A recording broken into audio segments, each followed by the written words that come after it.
Em geral, o parágrafo padrão, aquele de estrutura mais comum e eficaz, consta na dissertação e na descrição, de 2 e ocasionalmente de 3 partes. A introdução, representada na maioria dos casos por 1 ou 2 períodos curtos iniciais, em que se expressa de maneira sumária e sucinta a ideia núcleo ou tópico frasal. O desenvolvimento, isto é, a explanação mesma dessa ideia núcleo, e a conclusão. Constituído habitualmente por 1 ou 2 períodos curtos iniciais, o tópico frasal resume, de modo geral e conciso, a ideia núcleo do parágrafo.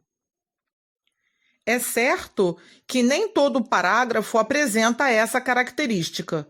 Algumas vezes, a ideia núcleo está como que diluída nele ou já expressa em um dos precedentes, sendo apenas evocada por palavras de referência, certos pronomes e partículas de transição. O que é o tópico frasal, quando inicial, senão uma generalização a que se seguem as especificações contidas no desenvolvimento? Esse modo de assim expor ou explanar ideias é, em essência, o método dedutivo, do geral para o particular. Quando o tópico frasal vem no fim do parágrafo, precedido pelas especificações, o método é essencialmente indutivo, do particular para o geral. O tópico frasal constitui um meio muito eficaz de expor ou explanar ideias. Enunciando logo de saída a ideia núcleo, o tópico frasal garante de antemão a objetividade, a coerência e a unidade do parágrafo, definindo-lhe o propósito e evitando digressões impertinentes. Diferentes feições do tópico frasal. Declaração inicial. O autor afirma ou nega alguma coisa logo de saída para, em seguida, justificar ou fundamentar a asserção, apresentando argumentos sob a forma de exemplos, confrontos, analogias, razões, restrições. Definição. Frequentemente, o tópico frasal assume a forma de uma definição. É método preferentemente didático. Divisão.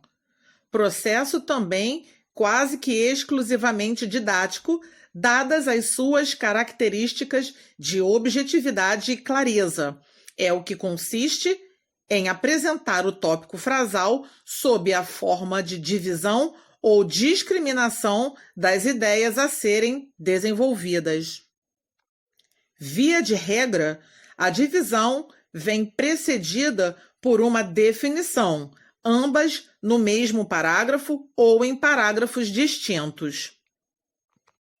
Além do tópico frasal, há outros meios de se iniciar o parágrafo, pois tudo depende das ideias que inicialmente se imponham ao espírito do escritor, das associações implícitas ou explícitas, da ordem natural do pensamento e de outros fatores imprevisíveis. Alusão histórica.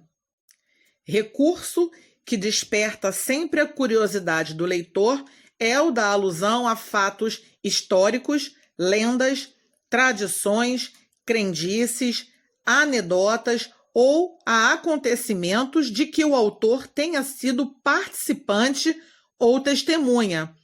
É artifício empregado por oradores e por cronistas que, com frequência, aproveitam incidentes do cotidiano como assunto não apenas de um parágrafo, mas até de toda a crônica. Omissão de dados identificadores. Técnica que consiste em omitir certos dados que nos permitam identificar a personagem e apreender a verdadeira intenção do autor. é um artifício, um truque, em geral eficaz, nas mãos de um cronista ou contista hábil. Interrogação. Às vezes, o parágrafo começa com uma interrogação, seguindo-se o desenvolvimento sob a forma de resposta ou de esclarecimento. Como artifício de estilo, a interrogação inicial frequentemente camufla um tópico frasal por declaração ou por definição.